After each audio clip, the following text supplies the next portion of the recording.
We'll do it live. Okay. We'll do it live. It. Do it live. I'll write it and we'll do it live. Thing sucks.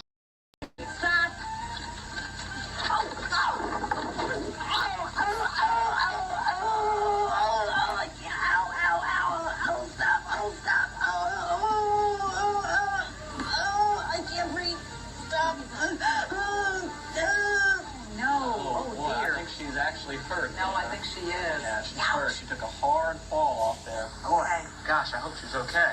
Yeah, she was never okay. Welcome in. We've made it another week. It's Friday, April 11th. It is the Daily Puck Drop coming up today live on Twitter and YouTube. I think it's up on YouTube. I know the platform I was using was having issues with YouTube early this morning, but I think we are up and running there on YouTube. Of course, you can listen to the Daily Puck Drop up on on the Puck Sports mobile app. If you don't have the Puck Sports mobile app, download it today to your iPhone and your Android phone today. You can listen to the show live, on the move, on the go. And, of course, Puck Sports mobile app is in the Apple CarPlay store there as well. All right, coming up on the show today, we'll talk a little M's Rangers. We got the Masters. We got Chris Egan. We got the Scout coming up, our anonymous Major League Baseball scout. Who will hit the airwaves coming up a little bit later. We dive into a little high school players, and there's some great high school talent in this state, including one that is in my neighborhood that plays at Ballard High School. We'll get into all of that coming up momentarily. All right, Daily Puck Drop. We broadcasting live from the Limbach Lumber Studios. Contractors, they got free deliveries, everything from whole house packages to homeowner DIY projects. Largest stock moldings in the Northwest. Old school service. They've been doing it since 1930. Give Limbach Lumber a call, 206-782-3487. Visit them online at limbachlumber.com. Follow on all the social media platforms, Puck Sports on Twitter, Instagram, Blue Sky. Also find us on Facebook, Puck Sports, and on TikTok, Puck_sports. And, of course, the website, pucksports.com. Go there now. You can become a full member. If you join the Pucks Posse, you get full access to everything we do here at Puck Sports, the live content and the VIP content as well. Go to pucksports.com. Ladies and gentlemen, he is back. He's been on the mend. He's been nursing a sickness, and here he is, ladies and gentlemen, from the hostage situation in Bend, Oregon. It's our good friend, the go-to guy, Jim Moore. Welcome back. Well, thanks, Puck. How are you doing? Well, I'm doing good. I'm better than you. Yeah, I know that you probably thought after a drunken weekend in Pullman, yes, that I came back to Bend on Monday and I was hungover and I couldn't shake myself, and being 67, you don't recover as quickly as you used to. Yes, yes to all of that. Okay, listen, what did I have? I probably had a total of 6 to 8 drinks the whole time I was in Pullman. So does that sound like somebody who needed to recover from that? I was there Friday afternoon until Sunday afternoon. Audience, this is where I think we treat this as like the doctor's visit. 6 to 8 times it by 2. I'm telling you the truth. I'm telling you the truth. Like, okay. even when I flipped the golf cart there at Palouse Ridge, even when I did that, I was under the influence of 1 Bloody Maria and 1 Pilsner beer on tap from Zeppo's. That was it. I mean, if I'd been pulled over, I probably would have blown a 02 or 03 maybe. Yeah, we need to get into why you tipped over the golf cart. I need the full explanation. But before we get there, let's circle back to the golf cart in just a moment. Well, I'm glad you're back. So it was not you were not hungover. You were sick. No, I felt kind of sick going to Pullman for Parents Weekend. And then when I came back, I think I was just going on adrenaline. And when I got back, it just hit me. And it sucks, man. I just have been blowing my nose left and right, coughing, and I've been sleeping in a separate room so I don't give it to Kathy. And she gets upset because the dogs come hang out with me instead of her because they like me more than her, basically. Well, but she doesn't want to admit that. Well, that's okay to admit. She needs to understand the truth. All right, let's get to all of it. It's been a long time, so make sure you've written down the read, because I think it's been months. Jim Moore is all brought to you by... It's right here. Clean Streak, professional window and exterior cleaning service, proudly serving Island and Skagit counties for more than 10 years. Gutter cleaning, pressure washing, window washing. They'll do your roof. They'll do everything for you. Exterior cleaning service with Brian Turner and his crew. Go to cleanstreak.com and get a free estimate. This guy is tremendous. I really appreciate his support, his endorsement here at pucksports.com. So if you've got any issues with, how about your gutters? Your gutters have to be a mess. I saw the rainstorms that hit Seattle this week. Your gutters have to just be an absolute mess. So give Brian Turner a call at 360-395-5748 or visit acleanstreak.com. And if you're not in Island and Skagit County, that's okay. If you're in a different county, just give him a call anyway. He's got somebody else he can refer you to. He's a great guy. So just call him and just say, hey, Brian, help me out. He's a wonderful guy. We love Brian to death. Well, I'm glad you're back. I'm glad you're recovering here from your sickness. Chris Egan will join us bottom of the hour. Normally, Jim would stick on by, but we're going to let him go a little early because we need him to be rested and ready to go for a full slate. Well, no, just one show next week. I'm going to give you 6 innings. I'm going to give you 3 runs or fewer. You're giving us 5. You're giving us a Bedard 5 or 100 pitches today. Well, I mean, that's okay. I'm okay. Instead of Luis Castillo, I'll be Luis F. Castillo. Okay? Hey, you were right about that one. They shipped his ass right after the game back down to Tacoma. Glad they didn't give Hancock another start because that guy was so good. I'm on Team Moore now. I was kind of trying to understand a little bit of what they did, but no, I'm on Team Jim Moore. You were right. Well, I mean, he worked his way out of a couple of jams, though. I was going to give him some credit today because it could have been 8-0. They wouldn't have come back from 8-0. Yeah, but he's not good. Yeah, but I don't know what they're doing. I really don't know what they're doing. And they messed with the rotation. They moved Castillo, the F1, up ahead of Miller and Wu. I'm not sure what they were doing there, and I don't know who they're going to call up now. Apparently, they don't have to have another start from that spot until April 16th. Yeah, so. I mean, I guess they could, they eventually could bring up Logan Evans. I'd be curious about that. Might as well give him a shot, but I think Hancock deserves another shot. Sure. He's made he's made a start down there, and he gave up, 3 runs in 5 innings. But, yeah, I mean, this is what happens. I mean, you gotta wait it out, bide your time until you can get George Kirby back. All right, we'll get to all of that here in a second. I got to get to for some reason, I can't believe I haven't watched the video yet. I've seen the tweet. I've seen it all, but I wanted to wait just to hear it from you rather than watch it. What happened with pulling the graz with gas, tipping the golf cart over at Palouse Ridge? What did you do? Because my first thought was, Jesus, he got wasted, tipped it over, never going to be invited back. No, I wish I could tell you that a funny story and put a little funny slant on it, but I just feel so sheepish and stupid and dumb for what I did. I'm fully responsible. It was on hole number 4 at Palouse Ridge. It's kind of a little uphill par 3. Yes. And my first mistake, tough hole with the traps on the right. Correct. Yeah, that's a tough hole. It's really steep on the left. If you go short and left, you're to hell and gone. Tough hole. I'm with my Stevie's girlfriend's dad. He played with us, and so he's in the cart with me. He hits a shot over to the left, and it's down that steep hill. And number one mistake that I made, and anyone who's a golfer, and I've been playing golf for over 50 years. You know that you don't take a cart out on a par 3 hole. That's where they tell you keep it on the cart path on a par 3. You don't go, oh shit, I'm going to go off the tee here and just. But you've been one to not listen to rule and authority. Yeah, I can be at times. Yeah.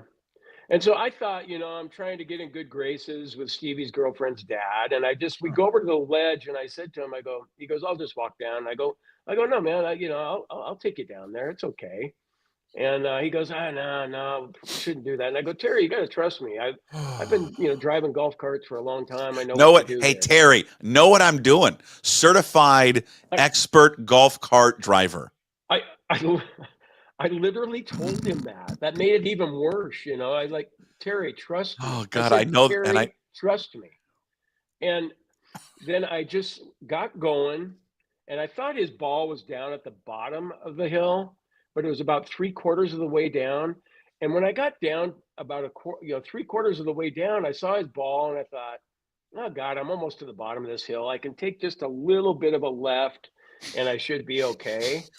And then everything just sped up and slowed down at the same time. It happened so quickly. And typically when you're driving in the snow, if you're starting to fishtail out in one direction, you kind of correct in the other direction. And I don't know if I did that or not. I don't think I did. And there wasn't even a time. Usually there's a time when I think all of us in a golf cart at one time or another is like, especially when we were younger and drunk and doing stupid stuff, you'll get it up on 2 wheels at one point, and then you kind of correct and you're going, ooh, man, that was close. There wasn't even time for that. I didn't even get it up on 2 wheels. It went from 4 wheels to no wheels. Jeez. Whoa, so which way did it tip? Well, we were going down the hill, and then I turned to the left, and so it tipped in Terry's direction. It tipped in Terry's direction. So you could have killed the man.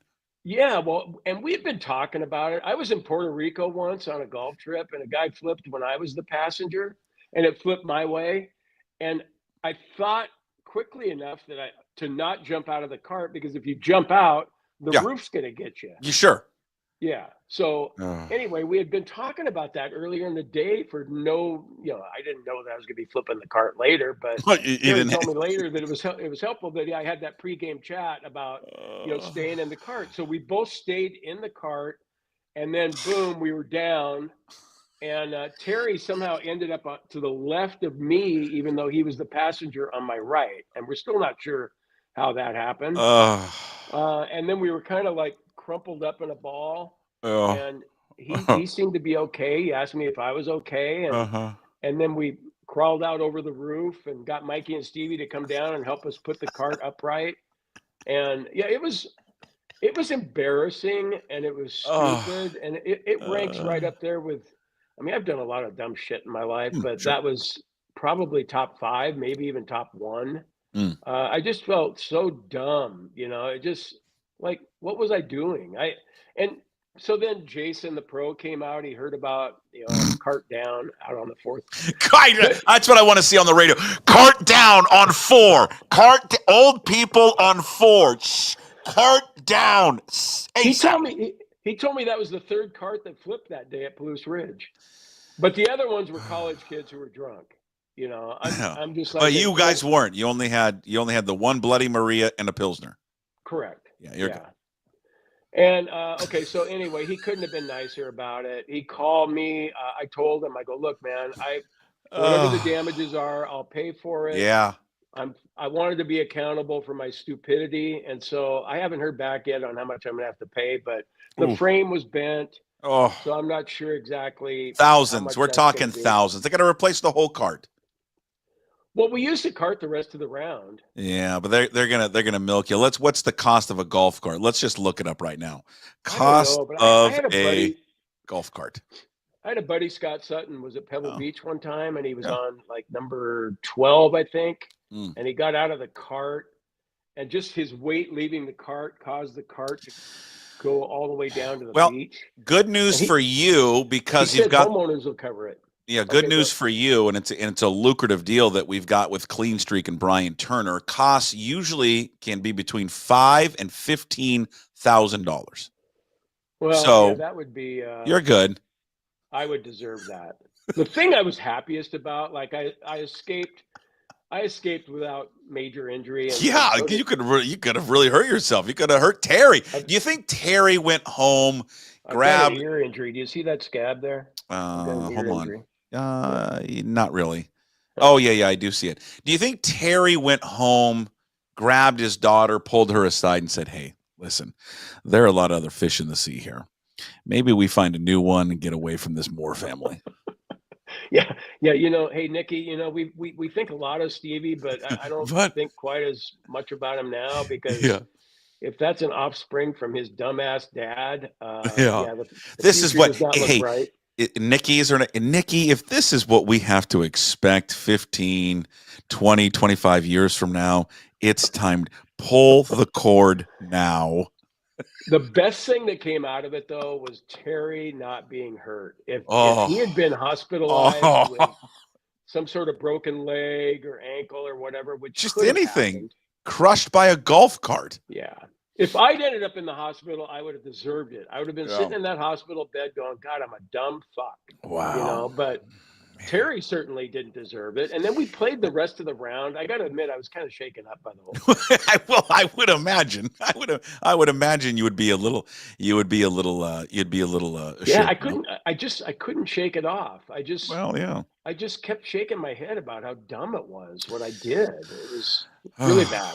All right, before you go, let's talk about one of our favorite things, of course, the Masters. It is Masters Week. Before we talk about our Masters coverage is brought to you by Synthetic Turf Northwest. Also, Synthetic Turf Northwest is the proud sponsor of Puck the Picker Majors Pool. Look at Synthetic Turf Northwest. You tired of your muddy backyard? Get a new synthetic turf lawn from Synthetic Turf Northwest. You want a 3-hole putting green? Huh? That's what you're going to get right there. Synthetic Turf Northwest. It's going to revitalize your backyard. That putting green has made me that must have cost you a fortune to put that in there.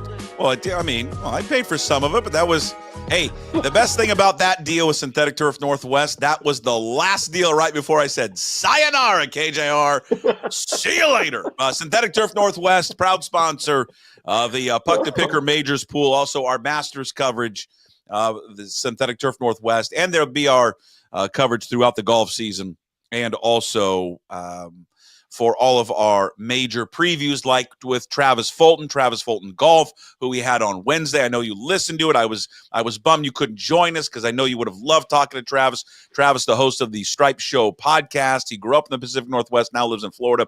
He's a golf instructor. By the way, Travis Fulton Golf, he can do virtual golf lessons for you. But Synthetic Turf Northwest brings you Travis Fulton and is the sponsor for Puck the Picker Majors Pool and all of our coverage for the Masters and all of the majors. But seriously, though, you are tired of your grass. You are tired of your muddy backyard, dogs tracking it in. You want to work on your golf game. They do custom turf installations. They do regular synthetic turf installations just to replace your yard. They will do a hybrid of what we have, turf installation plus a putting green. The putting green is awesome. My kids love it. I love it. Last year we had a Masters party. We're having a Masters party again this year, this week, when people come over and we just have putting games. I've said this before. You got a baseball crazed son or daughter, take out the pins. I go in the backyard and hit fungos to the kids, hit to my son on the turf. It's the best thing we've ever did. But ever, I owe my life to Synthetic Turf Northwest. All right. Will they come to Bend? I mean, did they go that far? We can ask. Let's say, Mike. I have an area on the side of my house. I'm getting a bid from another company, but I would rather do it with yours. I can ask. Hey, Mike, if you're watching or listening, Mike, will you go to Bend? Maybe you know somebody in Bend. They can get it done for you. Okay. It's just the best. And you don't want to water your lawn anymore. Fantastic. Just great. All right. You want to the Masters update. You and I both have picked with our heart this week. We went with Rory, and oh my God, I wrote him off yesterday. After what happened on 15 and 17, I wrote him off. But lo and behold, he has regrouped Jim Moore. A birdie on the second hole, a birdie on 10, a birdie on 11, and Rory McILroy is 3 under through 11 holes. Currently, he is 5 off the pace. Justin Rose continues to be the leader at 8 under. If he gets through this today and finds himself within, couple shots, I'll give you a great stat from Justin Ray. I'm not sure if you follow Justin Ray on Twitter, because there's 2 hard stats that you would need to know after 36 holes, and that's where the winner is going to come from. But if he pulls this off and puts himself back in contention, Jesus, man, this will be a hell of a comeback, because I know I'm not the only one that when I was watching that yesterday and I saw what he did on 15, I'm like, there it goes again. He did it again, where he's playing such good golf. I mean, he was playing amazing golf, and one hole one hole ruins his round, but he has righted the ship today. No, it was, Puck, I was watching live yesterday, and it was just, I was excited about it. Of course, I bet on, I bet with my heart too. I put $100 on him at 6.5 to 1.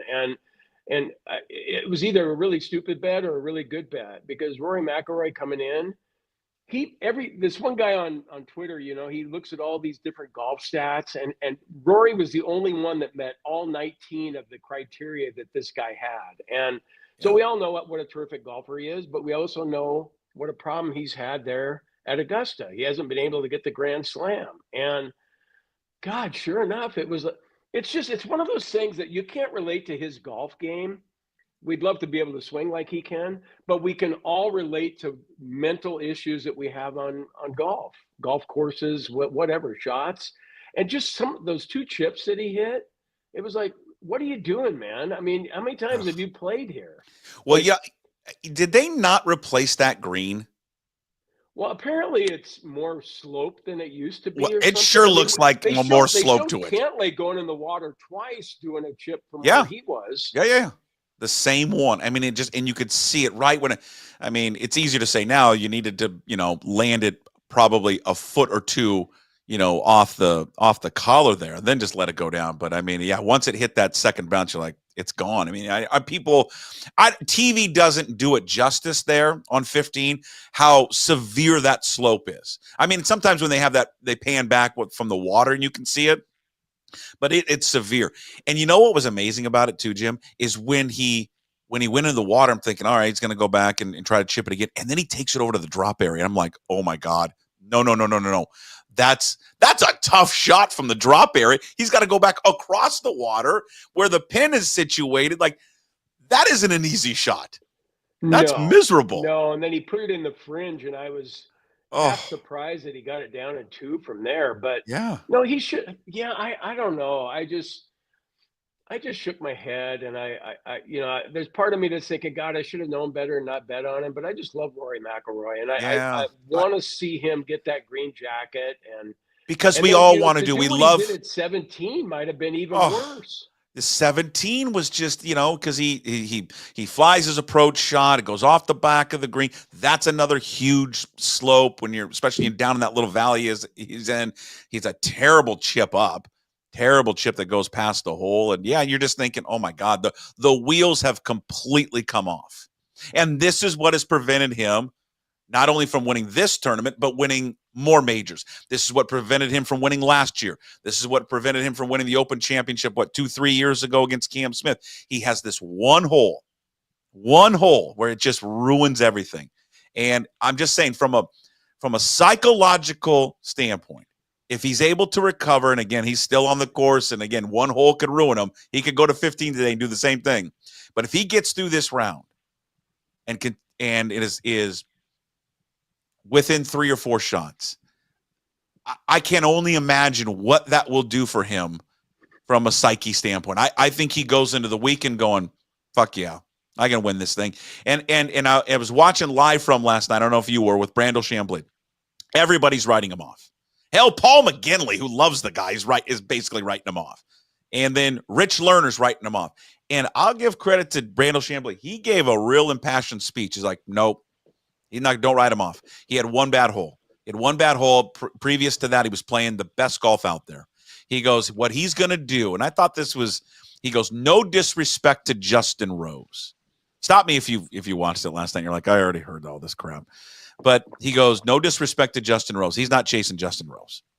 If he looks up and he sees that he's 4 shots back of Scottie Scheffler and can remain like 3 or 4 shots back, he's fine. Because that's who he's chasing.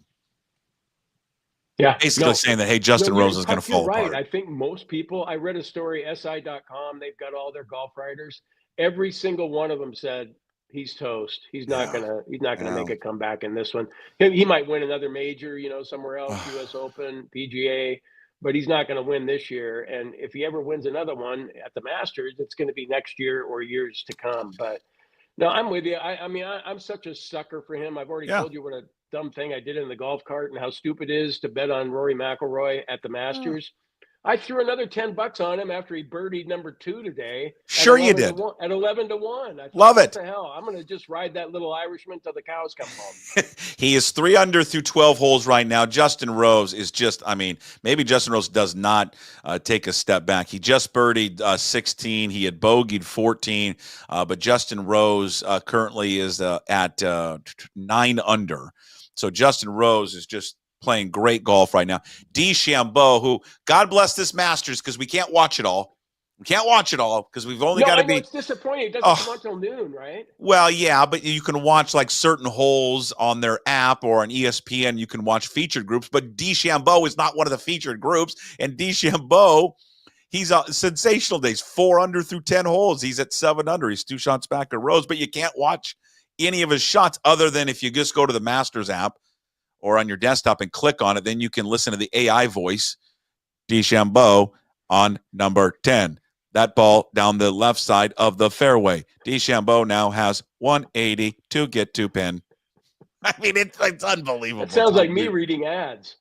Yeah. So it's a great leaderboard right now. Lowry's up there. Aubert is up there. Corey Connors, who has great success, is up there as well. Scotty Scheffler's yet to tee off. Now, Scheffler may get screwed because of the weather. They're saying the weather's going to come in here later today and really foul things up, especially on the second 9. So we shall see if the weather will truly be a factor. And right now, the projected cut is at +1. So guys outside the cut right now, Koepka, Rahm. What the hell happened to John Rahm? What happened to him? Did we just blame it all on Liv? I mean, that's the thing. You wonder if guys lose their competitive edge going to Liv. I think all of them, but why is it? Here's my question to you. Why has it not affected DeChambeau? I don't know. I wish I'd bet something on that guy. Yeah. God, I hate watching him putt, though. You like watching him putt? Who, DeChambeau? No, because it's illegal. Did be more rigid on a putting green? Yeah, but he anchors the putter, and I don't know why they don't say he anchors the putter, because he does. He anchors the putter on his arm. Yeah. No, he does anchor it, doesn't he? How about our guy Nick Dunlap? Nick Dunlap is even through 2 right now, but opened up with an 18 over 90. Did he have a 90 yesterday? I saw a 90. He shot a 5 over the last 3 holes. He shot a 90. Good Lord. Yeah. No, it's crazy. I mean, well, I guess it can happen there to anybody, but of course it can happen. How about what do you think of the?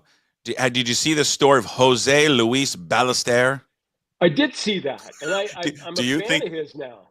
Do you think I think don't you think he's going to get punished by those people that run Augusta National?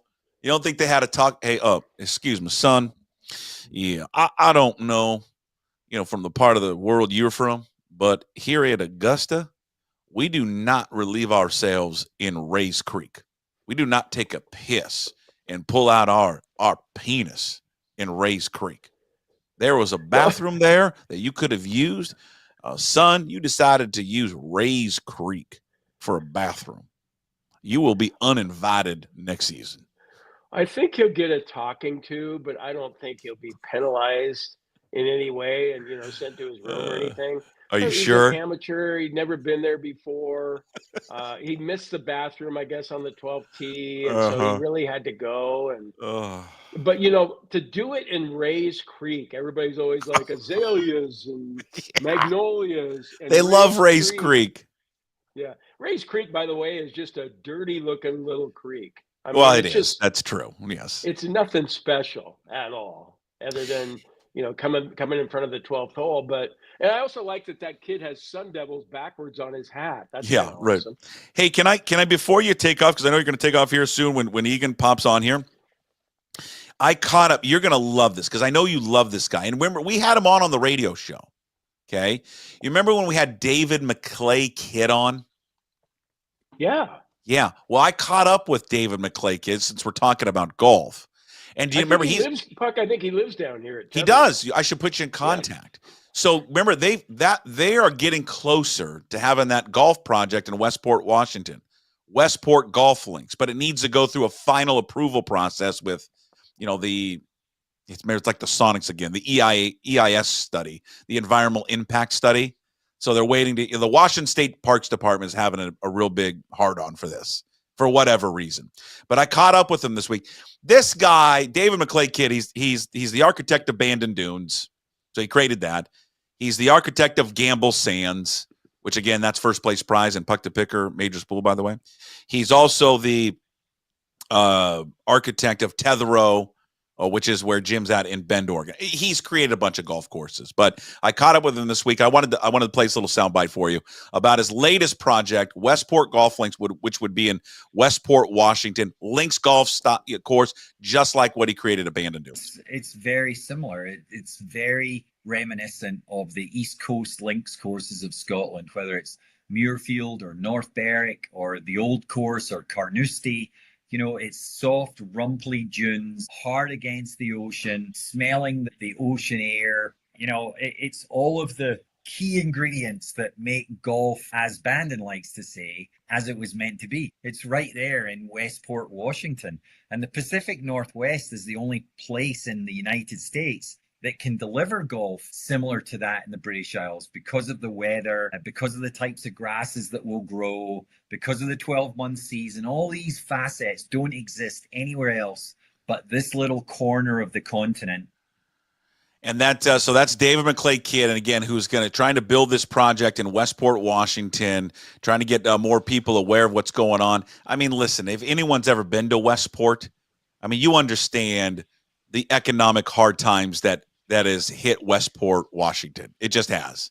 And this is very similar to what happened to Bandon down there in Bandon, Oregon. Same deal.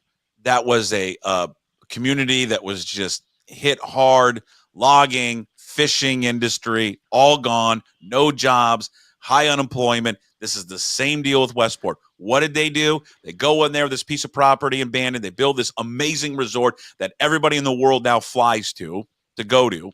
And it just absolutely revitalized the community.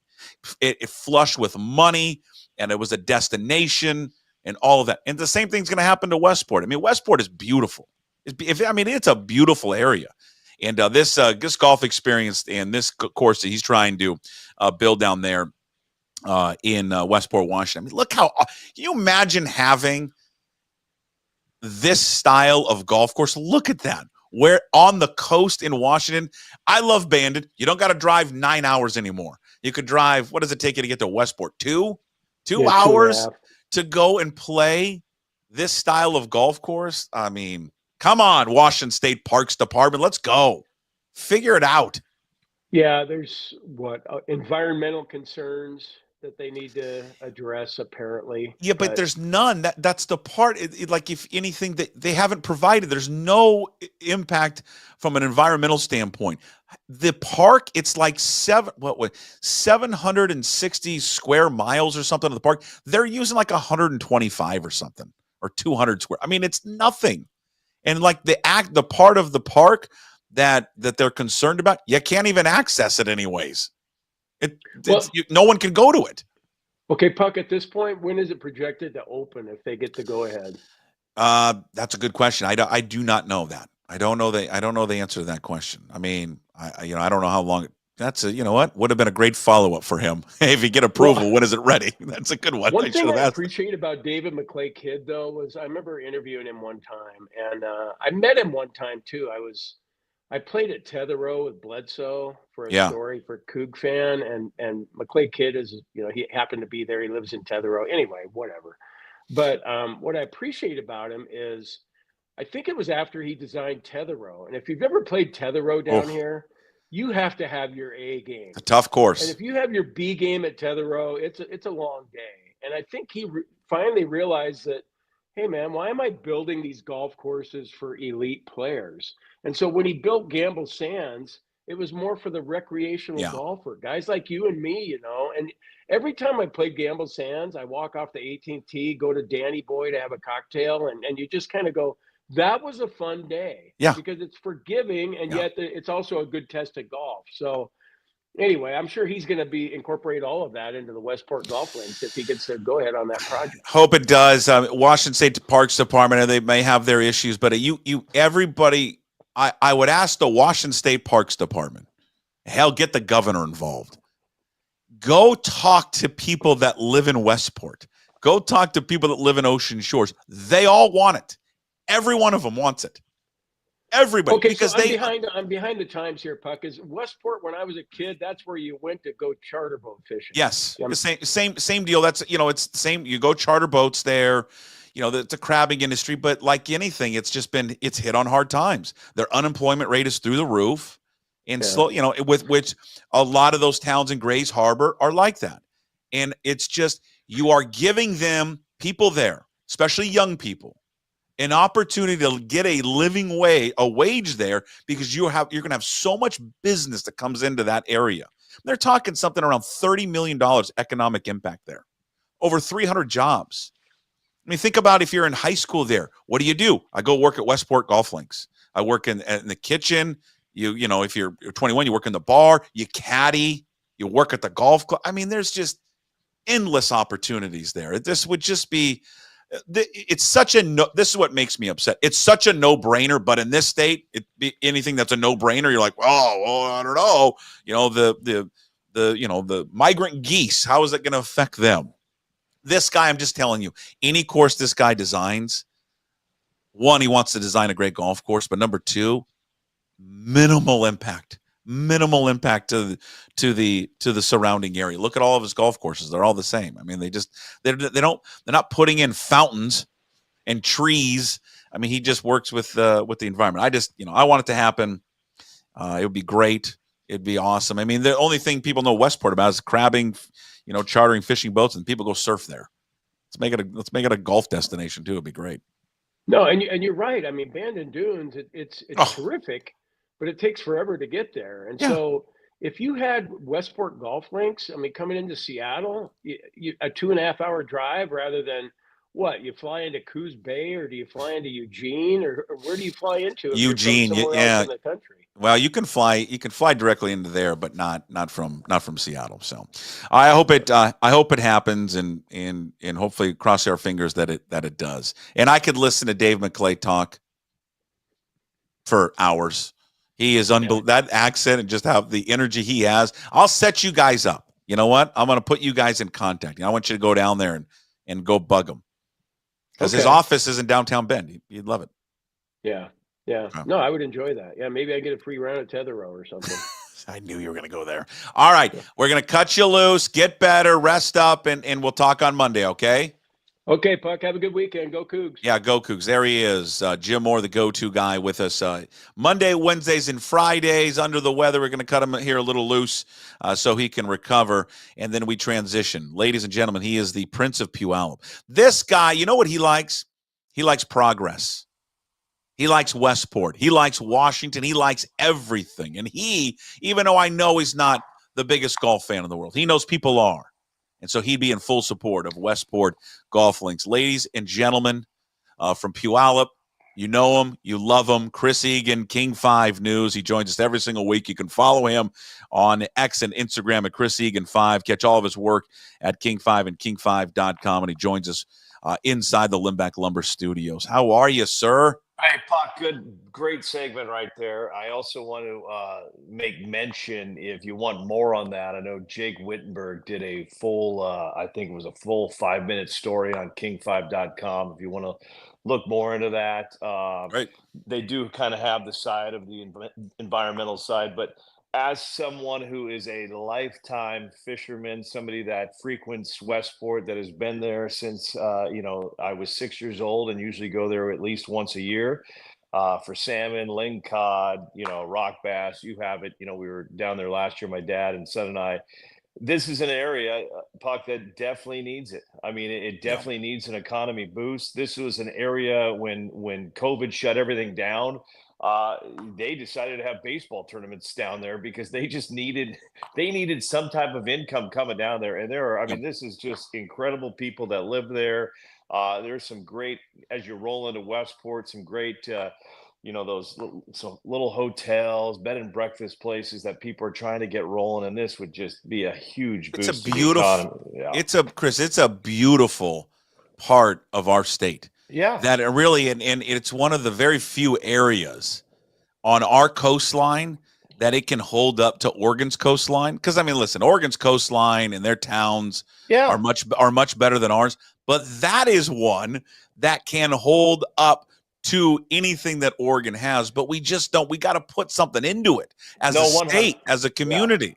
100%. And Puck, this is interesting you have me on as you're talking about this. And I was in Medford, Oregon, KOBI TV as the sports director down there at the NBC station when talks came in about Bandon Dunes. I'm so old, Puck, that I was there during the grand opening of Bandon Dunes, and this is a town over there that they didn't have a whole lot over there. They had the surfing.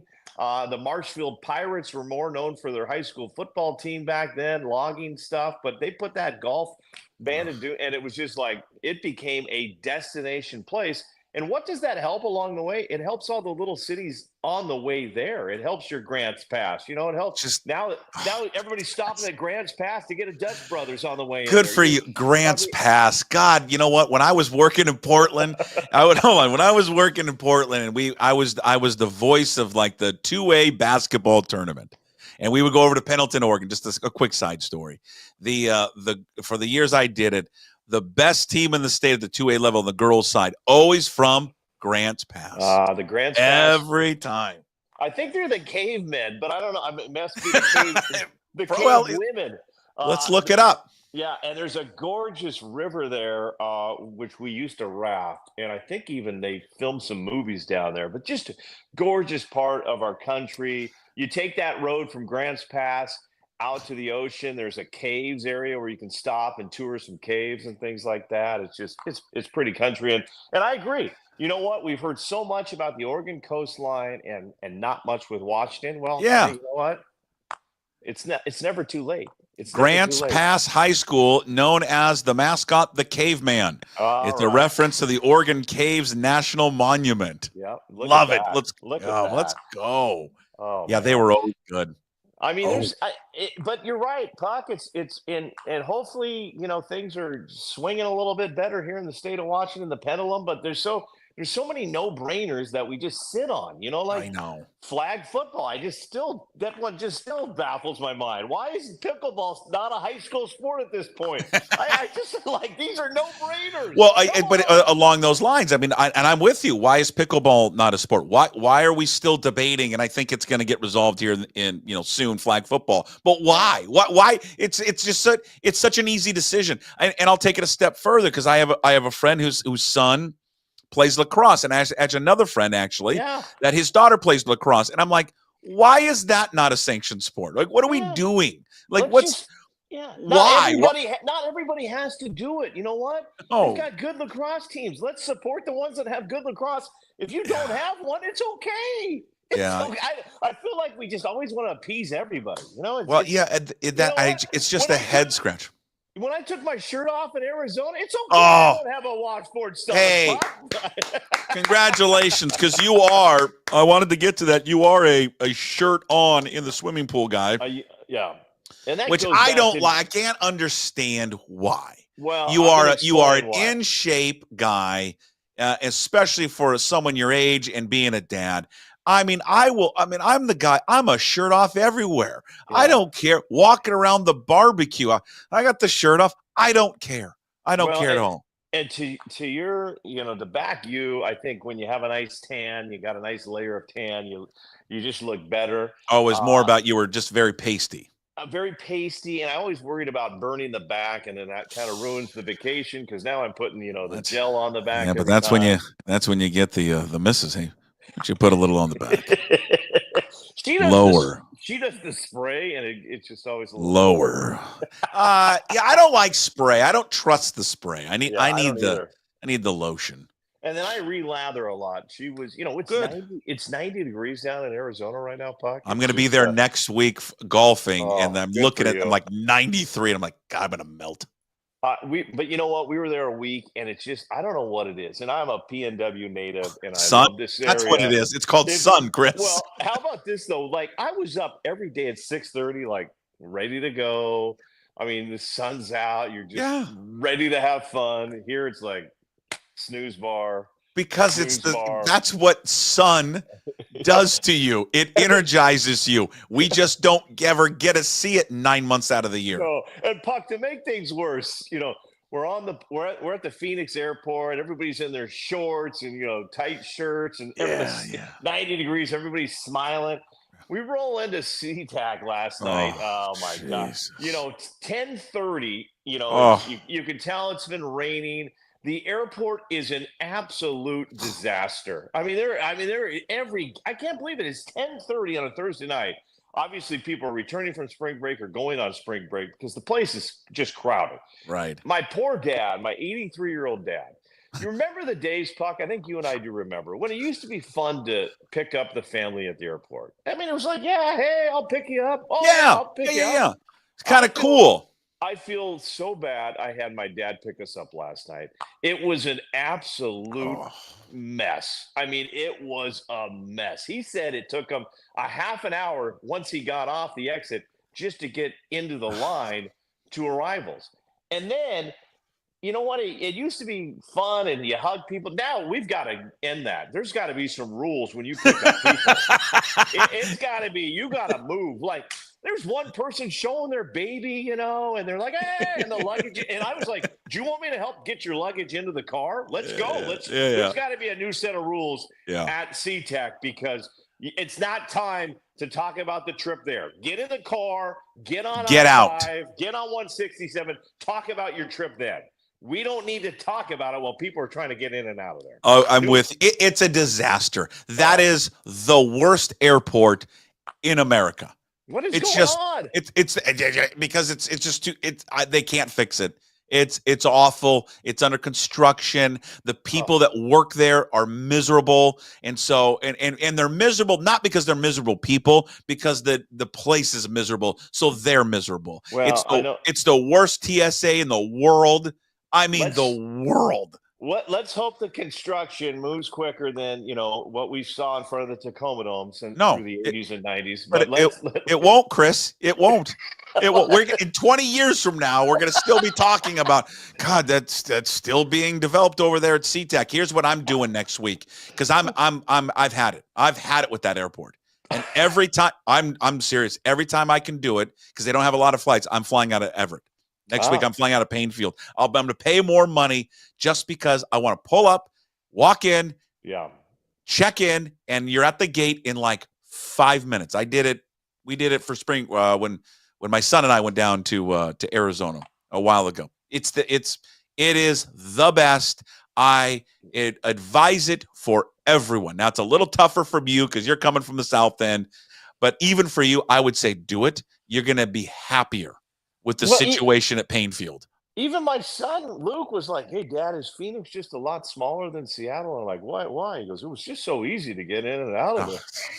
It's just the worst. They've got the nice setup to the rental car. You just get in that little tram and you head out there. And it was a rough. I think everybody was probably feeling the pain last night. But we can help out, everybody. Just listen. Yeah. We can help out a little bit. Okay. Let's save the hugs. Let's save the trip recap until you get in the car and you're headed out. Okay. A lot of hugging, a lot of hey, how you? No, get in the car and do that. So how did the shirt off? Did it feel liberating? Yeah, it felt nice. You get the suntan on there, and it felt good. It's humbling. You realize, okay, like my son-in-law.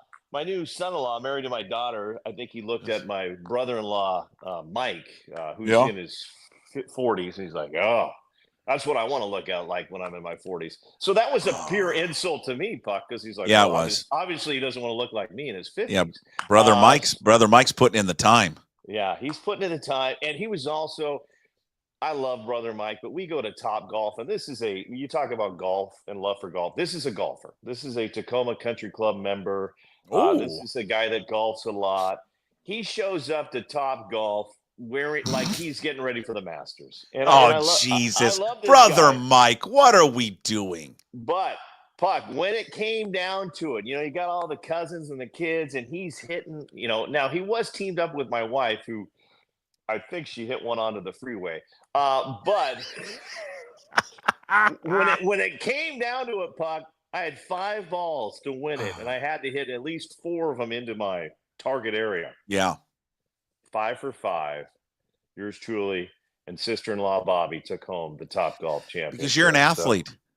So, you're a two-sport collegiate athlete. No one else can claim that in that house. Found a way, enjoy it. And by the way, I don't know if you've been to Top Golf, because I'm ready to just go on a total detox after trips to In-N-Out and Cane's. But at Top Golf, not only we start with the chicken wings and the French fries, and maybe a nachos, and you got the beer. Well, just when you think we've had enough, we decide to get the donuts where you inject chocolate and cream and raspberry into them. Why don't you just go to your doctor and say, "Can I get a pill for diabetes?" They literally serve, they're called hole-in-one donuts. Yeah. They're cinnamon donuts, and you just and I'm literally doing that, and my wife's like, "Is that a little too much cream in there?" I'm like, "What? No, at this point, does it matter?" We're ruining ourselves. Let it go. Well, it sounds like you had a fabulous time. Did we do a house? Did we do a hotel? What did we do? Well, interesting. I've always been a hotel guy. And we had my daughter coming into town, and we wanted Austin, who's pitching down there at Chandler Gilbert. That's right. So was that was probably why you went down there. That's right. I forgot about that. He had 4 games, and we can get into this a little bit, Puck, because Jesus. Did you have a moment? Yeah, I had a moment. And I don't know, maybe it was the heat, maybe it was the too many high noons. But we usually go hotel, but we stayed in the house, and I'm going to tell you what. I think this is a route I'd like to go more often. I can't believe it took you this long to figure it out. Like I said, it takes some people a little bit longer. God, the house is the way to go. Oh my God, I loved it. I really did. It had a pool. We can make breakfast there every day. It was just, you could unpack your clothes and kind of get organized. Yeah. They had a pinball machine. I played Star Wars pinball a little more than I should have, according to the wife. They had a pool table. What a place. I mean, and then you can do, you can do laundry every day. Sure. Brother-in-law got one. They had a pickleball court. It's just Jesus. Yeah, this is the way I'm gonna do it from here on out. Absolutely. And you can walk around with your shirt off and not being judged, other than by your family, your nephew.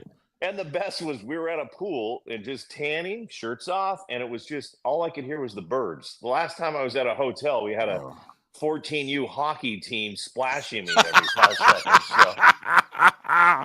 All right, let's get into it. So you're watching your son pitch down there. Well, I want you to break it down and give me a little feedback, and I think I probably went overboard. But I have my overboard story, so go ahead. Yeah, we have a 2-game series, Puck, they basically play them back-to-back down there in Arizona. It's great competitive league, some incredible players. Our kid in game 1 of the series, our second baseman, takes one deep to right field. The right fielder makes a great attempt for it, bangs into the wall, hits his glove, goes over, 3-run home run. This is the first inning. Kid comes around when he hits home plate, and I didn't even hear this, but apparently he says, "Let's effing go." And then they do their little boom, and they go to the dugout. Everybody's happy. 3-run home run. You're, a college kid. You're excited. Trying to get the next level. All of a sudden, there's a moment of just silence on the field. And apparently, the catcher complained about the F word. And so the umpire decides to eject the kid from the game.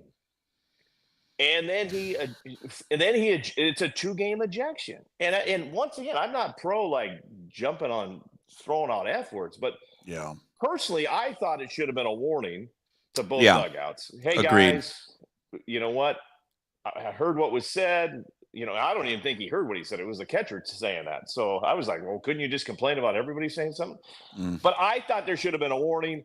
This kid gets ejected for 2 games. Now, mind you, this guy's out for 2 games for celebrating his home run.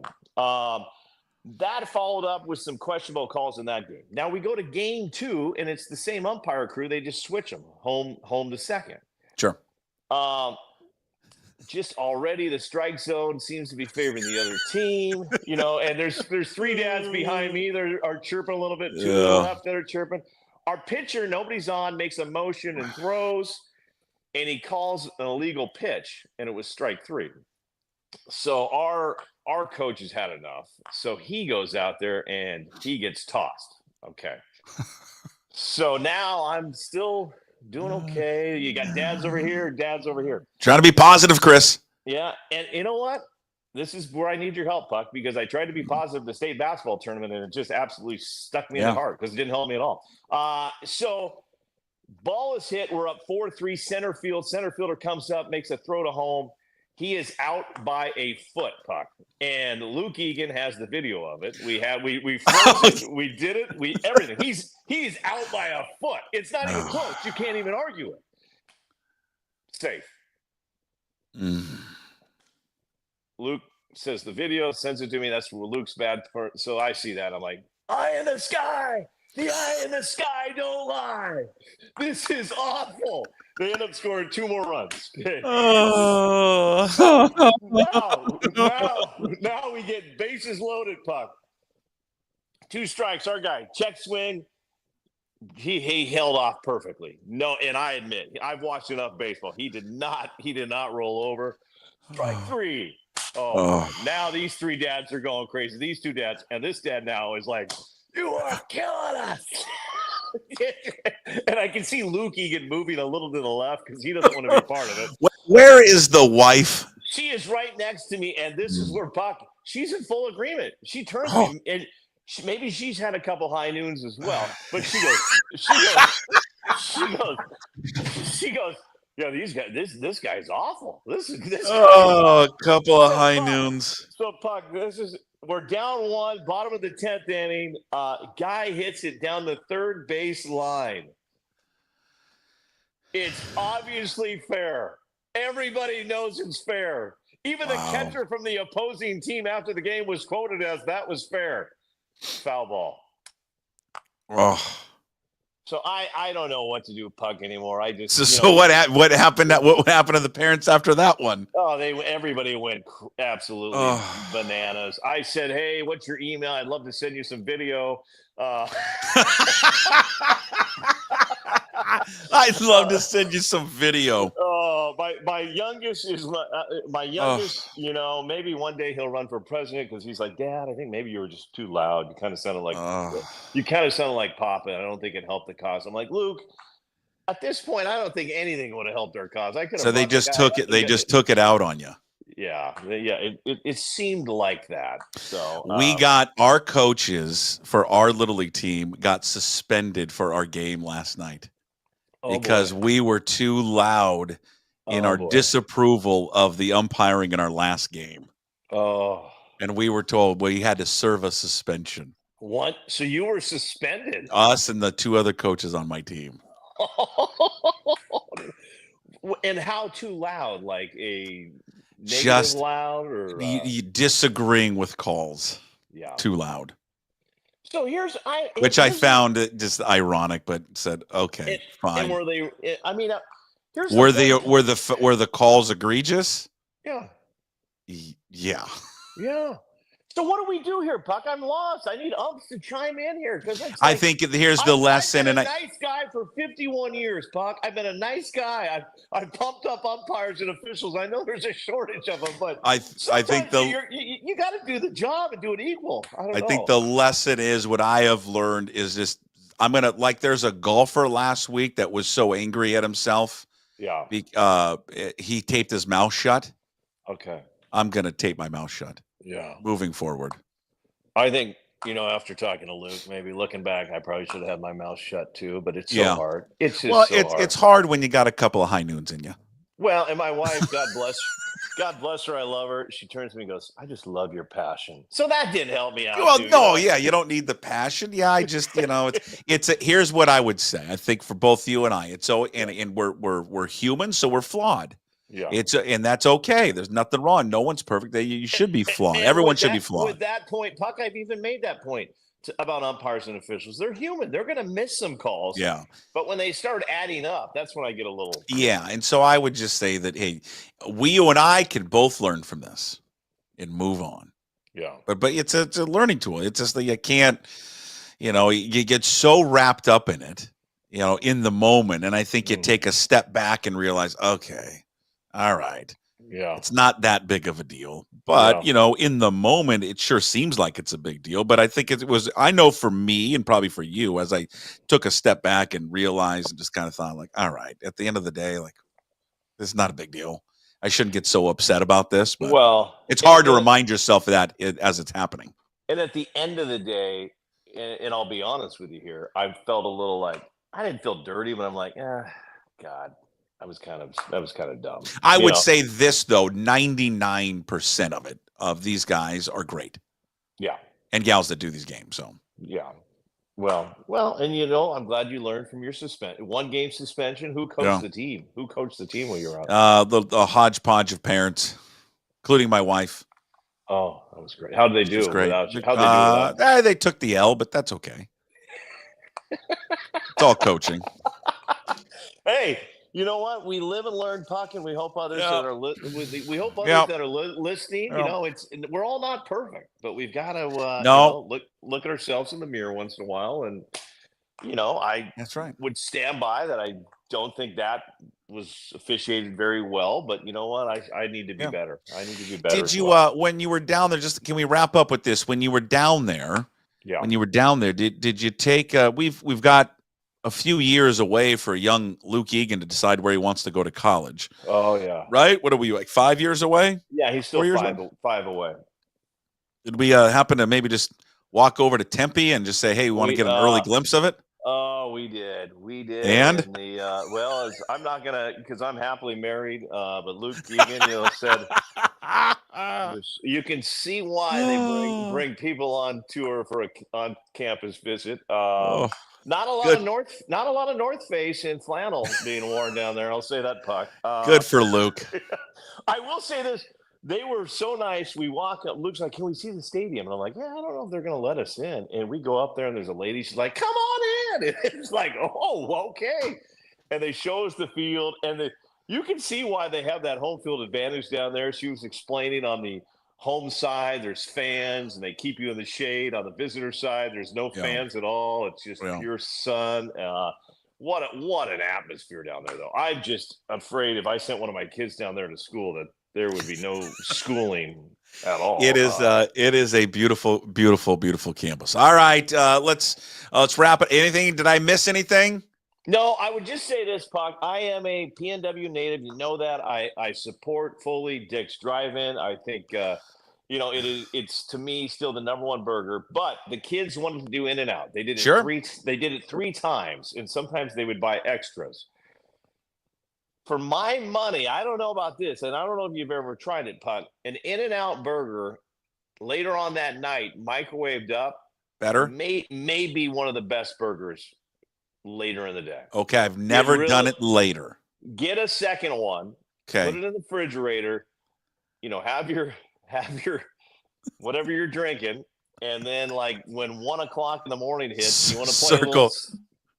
I mean, literally, Puck. I'm having an In-N-Out burger at 1 a.m. playing Star Wars pinball, and that's the thing I love about the house. You can do that because the wife was way away, so I'm playing pinball, spilling In-N-Out sauce on the pinball machine, but I'm trying to get the record. 1 in the morning, and your shirt off with a sunburn, and an In-N-Out burger from the microwave. I mean, my God. People, do yourself a favor. You are living the dream. If you're going to go there, leave the hummus at the store. Leave the hummus at the store. I do enjoy it. My only knock on In-N-Out has always been I don't like that the way that you got to get the fries right is ask them to cook it a second time. Yeah. Like it's like, can you just make it that time like normal? But everything else is good. Oh, the burger's great. And having that burger late in the night, it's going to be my new number one microwave burger. I've never been a fan of their fries, but And your kids probably begged you like my kid did because we don't have it up here to go to Raising Cane's. We got to go to Raising Cane's, and then we got to document everything on TikTok. It's never about Chris on trips. As soon as we get off the plane, the wife wants to go to the Nordstrom secondhand store, and the little guy wants to go to Raising Cane's. So everybody does. All right, so let's drop off the wife here, and let's go to Raising Cane's, and I'm just the taxi cab driver. Yeah, but what? I'll tell you what, it's pretty good. That Arnold Palmer at Raising Cane's. That's not bad. That's not bad. I would recommend if you go to Raising Cane's and you get the 4-piece nugget, get yourself an extra sauce. Yeah, you know what? I think it's a lesson. We've learned a lot of lessons here, right? How we treat umpires and all that. Yeah. Here's the other lesson is whenever you can get an extra sauce, get an extra sauce. Yeah. And in the state of Washington, let's go ahead and move forward with the no-brainers. Let's learn from Puckett and Egan. God. Move ahead with the no-brainers. No-brainers, pickleball, lacrosse, flag football, Westport Golf Links in Westport, Washington. Let's go. All right, you enjoy your weekend, sir. Always love it. Not off. I'm going to be off next week, so no show next week, okay? Okay, we may have to jump. Who knows? If something happens with those Mariners, they win, 4 straight. We may have Never to know. jump in.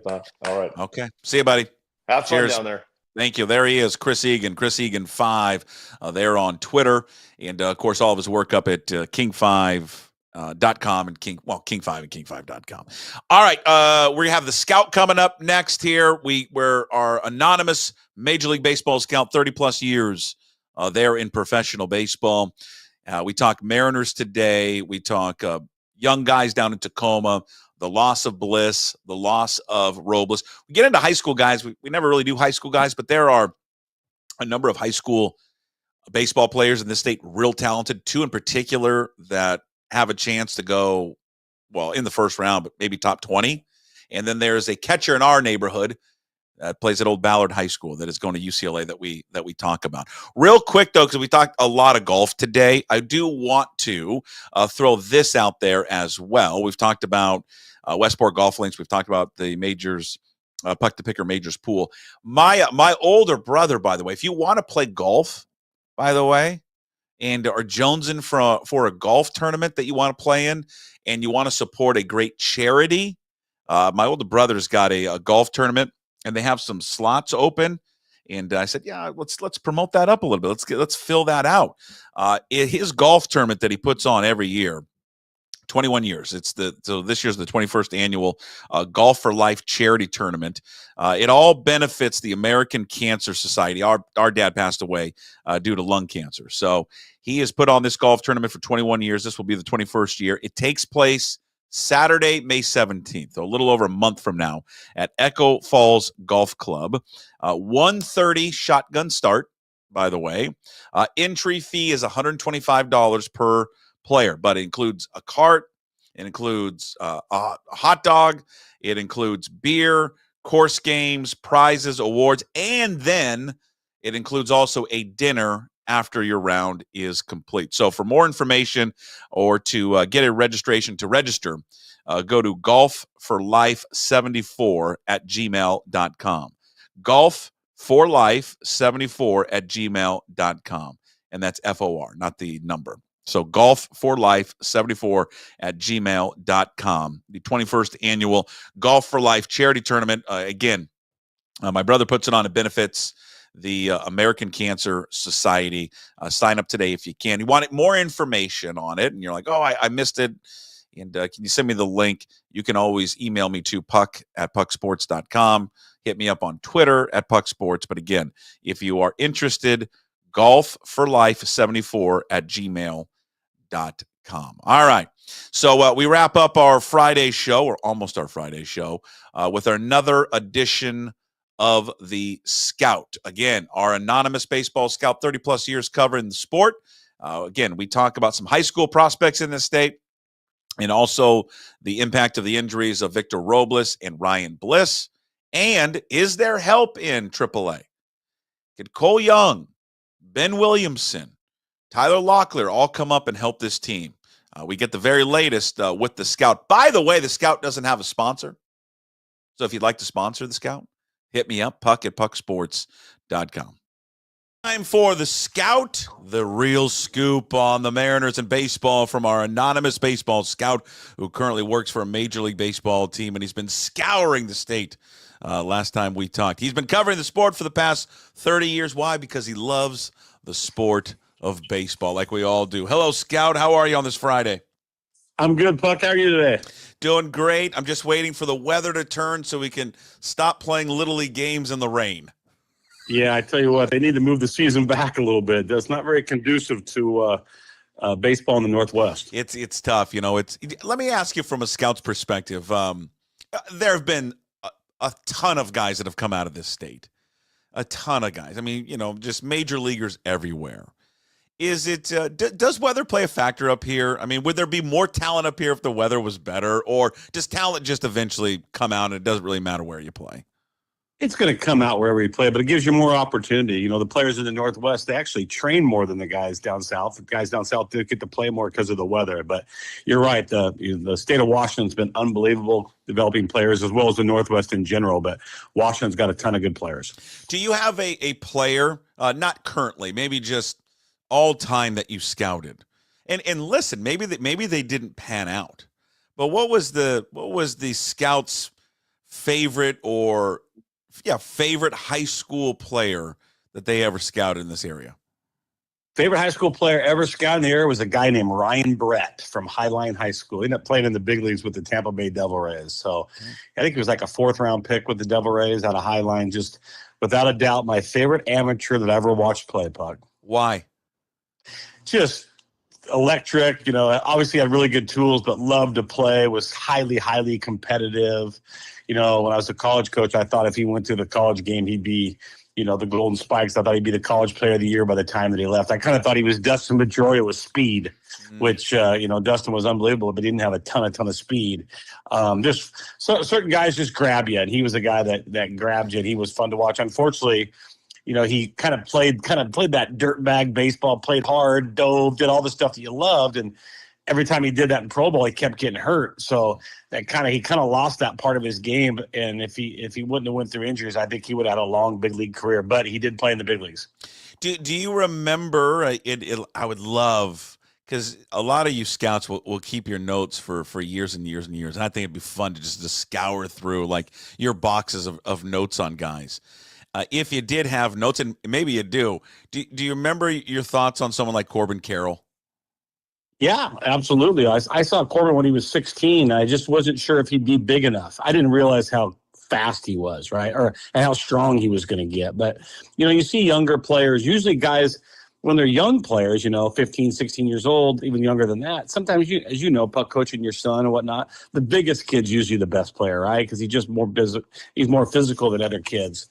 But you watching these kids mature and come into their bodies is pretty fun. And Corbin was definitely one of those. He was really twitchy and had strength from the time he was really, really low. I just didn't know if he was going to be big enough. And if he wasn't big enough, you wasn't sure about the speed. Well, the speed is, out of this world. So what a career he's off to start having for himself.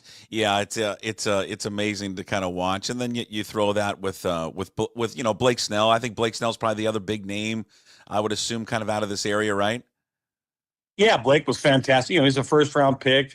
You thought Blake was going to pitch in the big leagues, but you didn't know he would be 2-time, eventually maybe a 3-time Cy Young winner. But what a career he's had too. And then go back from him even farther. Think about the progression for like a Timmy Lincecum, right? Yeah. Timmy was a 150-pounder out of Liberty High School that that nobody wanted, and then he went to University of Washington, had 2 dominant, really good seasons as a sophomore. He got drafted by Cleveland, and I know it's a lot of money, but it was only $500,000. He was like, "No, thank you, I'm much better." And he went back his junior year and became the 10th overall pick with the Giants, and we know how his career went. So, your career's it's a marathon, not a sprint. It's and you got to put the time in. So.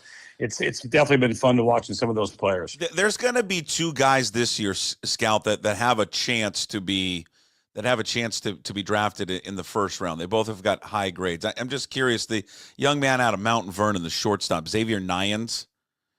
X has been on the. Yeah, I've watched him play since he was like 13 years old. So, he's going to be if he decides to go to school or decides a contract, or he's, I think in most publications they probably have him. In the top 20 picks in the top 15, 20 picks in the draft. Wow. And he's probably considered one of the top 5 high school players in the country. So, yeah, he's definitely a high-profile player, and he's been seen a lot by every major league team. So he's got a chance to. You would assume he goes the draft route. You would think a lot of times, and if he gets drafted, it's because he's agreed. Nowadays, you don't even get drafted unless you agree. You have an advisor / agent. So, yeah, he's all all things said, he would be going that way for sure. Yeah. What about the young man at Puyallup, Mason Pike? Yeah, I actually saw him the other day. Another fantastic player. Has got options. He's kind of a two-way guy. He is a position player and he's a pitcher. So you'd have to talk to each scout which way they like him better. But he's got a bright future for himself too as well. Does he have a high? Where's his fastball at? Like how hard is he throwing? Yeah, he's up to. I mean, I've seen him up to 97 last summer. I've seen him up to 96 in this spring. So, yeah, that's a guy that hasn't pitched a lot. He's been more of a position player than a pitcher, but he's got an explosive arm for sure. Scout, let me ask you: is that now commonplace? Do you see that more often now? High school guys throwing 96, 97? Oh yeah, it's crazy how hard guys are throwing. High school guys, even college guys. I think University of Tennessee's got 5 guys throwing 95 to 100. And I've seen high school programs with multiple guys throwing 92 to 95, which is just absolutely unheard of. But the training's out of this world, and kids are getting bigger, stronger, and faster. And sometimes I wonder if they're getting too good too soon, right? If the body can handle how fast they're throwing balls. But it's the maturation of these young players is really crazy. I'm going to get into the Mariners here in a quick second, and I apologize, and I'm going to let the audience know the scout and I always prep, and I say, hey, this is what we're going to talk about. I did not give him the high school guys to prep on. I was just looking at something, and it sparked my curiosity. Can I give you one more? If you haven't scouted him, that's okay. But I want to ask you about a young man that's in our neighborhood. He plays at Ballard High School. Truett Madonna, catcher. He's committed to UCLA. Love him. I've actually scouted him. I've actually worked with him. I've actually worked with his swing. Yeah, so he's a fantastic young man, and he has a great future ahead of him, whether it's UCLA or the pro route. But he's a converted player that kind of was more of an infielder early in his career, and has really bought into the catching. He's a big physical kid, high academics. He's one of those players that you can dream on, and I'm really looking forward to watching Truett's career because I think he's going to have a long, long career, and I think he's going to end up his career in the big leagues. Is there a chance? Do you think he has the possibility to go the pro route instead of going to college? Yeah, he could. I don't know what other clubs think and things like that, but he's definitely one of those players with the tools that have the opportunity to do that. And Major League, baseball's changed. They don't have lower levels anymore. There's no short season. There's no more rookie ball. So it's really rare when high school players do get sent out. And if you do get sent out, you have to have the mental maturity, right? Really the emotional maturity to make it because you're playing with older players. Yeah. And he's the type of player that I think would have no problem with that. That's awesome. We've been to several games. I've been to several games to watch him. Number one, he's got the best name I've ever heard of for any baseball player or athlete. It's almost like you've made it up like in a movie. But you're supposed to play in the big leagues with a cool name like that, aren't you? Yeah, absolutely. But it's just the sheer size of him. Like he's just like you watch him in high school and you're like he just immediately looks different than everyone else. And so he's got a great physical build, and he'll be able to take the pounding behind the plate, and he's much more athletic than if we just looked at him, you wouldn't think he's as athletic as he is. So Truett Madonna is a great young player, and he's got a bright future ahead of him. Oh, very cool. All right, let's get to the Mariners. Let's start first before we look at guys that are in Tacoma right now, because I am curious about whether or not they do have some help in Tacoma that could help the big league club. Let's just get to the losses. I mean, I know I'm going to ask you this, and I know probably the answer is obvious, but just tell me from a scout's perspective, the losses of Victor Robles and Ryan Bliss do what for this team? Well, obviously Bliss, and I'm not glad, but I was listening this morning, basically out for the year. The other day they said 10 days, and I was thinking, man, he's got unbelievable ability to heal. If he's got a torn bicep, he was only going to be out 10 days. So you knew kind of that was going to be the entire year for him. So that's unfortunate first for him. He just kind of first year that he won the job, right? So he wins a big league job that, he's worked hard to get. So that's heartbreaking for the young man.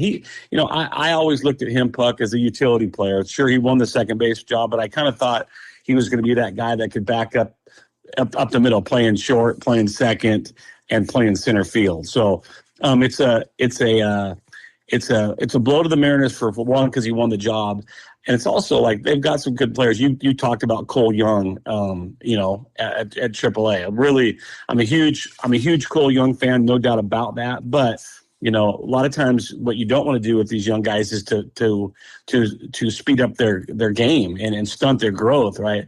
Last year is his first full season, in Double-A or above. He had 552 at bats last year, hit 270 at Double-A, but that's just one season Double-A and above, and now he's in Triple-A. So he has a brighter future than Bliss, I think. I think Cole's got a chance to be an everyday big leaguer and be an impact bat.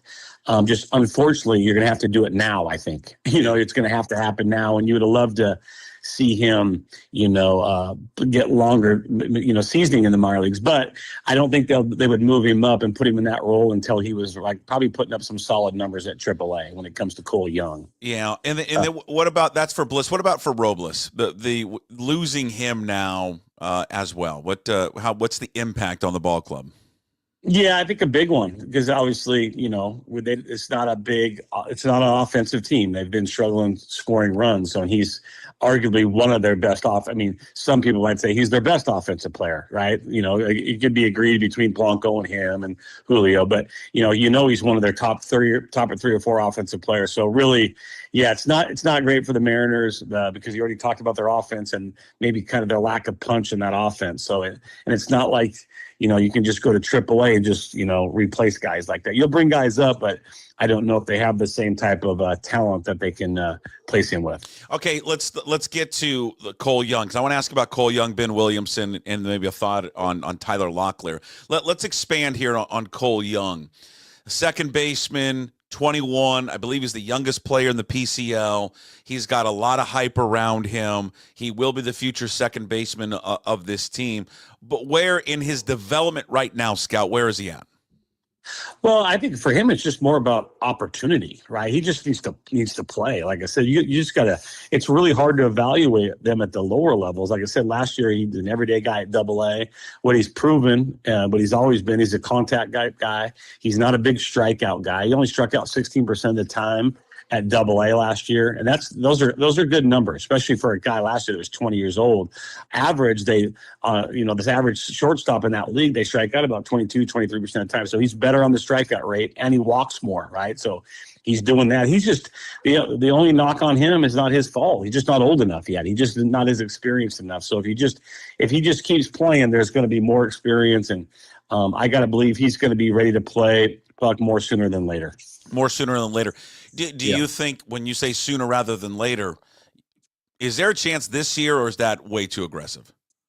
I don't think I think there's a chance this year for sure. And obviously the injuries, that it puts a little bit more pressure on your organization, knowing that, hey, we just lost Bliss for the year. Bliss would have been fine there this year. I think he's a limited player. I think he has a limited. I think that Cole Young's ceiling is higher than Bliss's, but not necessarily think that Cole's going to get to his ceiling this year. But he could be ready. I don't think he's ready right today, but I wouldn't be surprised if he's up soon. And the strengths of Cole Young. He's got bat the ball skills, and he can play both sides of the dime. He can play the left side or the right side. I think he's going to be an above average defender at second base. I think he'd be an average defender at shortstop, but above average at second base. And he's got a left-handed bat that makes a bunch of contact. He walks, puts the ball in play. I mean, he's one of those guys that's going to be a really good player. If he gets bigger and stronger and continues to develop physically, you can see maybe the ball going out of the park more for him, because that's what puts butts in the seats, and that's what sells tickets. What do scouts need to see at the AAA level, though, for him to make that jump up? Just to not be really overwhelmed. AAA, there's a lot of guys that can just really know how to pitch, right? It's not like the stuff is so much better. A lot of times the prospects are at Double-A, and then guys that are 4A guys that go up and down are at AAA. But, you're playing with older guys, a little bit bigger crowds. Can he handle all that type of environment, right? And it's just, like I said, it's just experience and seasoning. The more you play, the more comfortable he'll get. And you just don't want to, I always wondered that back in the day, like with Zunino, did the Mariners rush him? I'm not saying they did or didn't, but I always look at young players and going even like the Kelnicks of the world, sure. And just bringing up Mariners. Every club does it. But I always wonder if sometimes they get up there before they're ready, if it stunts their growth forever. Yeah, because the game itself is so mental, right? If mentally you get off, you come up and it just doesn't work right away. I think that's always the greatest fear is how much does that stunt them moving forward? Yeah, and Double-A and Single-A, they're just trying to move up, right? When they're at Triple-A, the pressure mounts a little bit more because they're thinking, gosh, if I don't put up numbers, right? If I don't get hits, I'm not moving up. Well, the great players, they don't chase hits, right?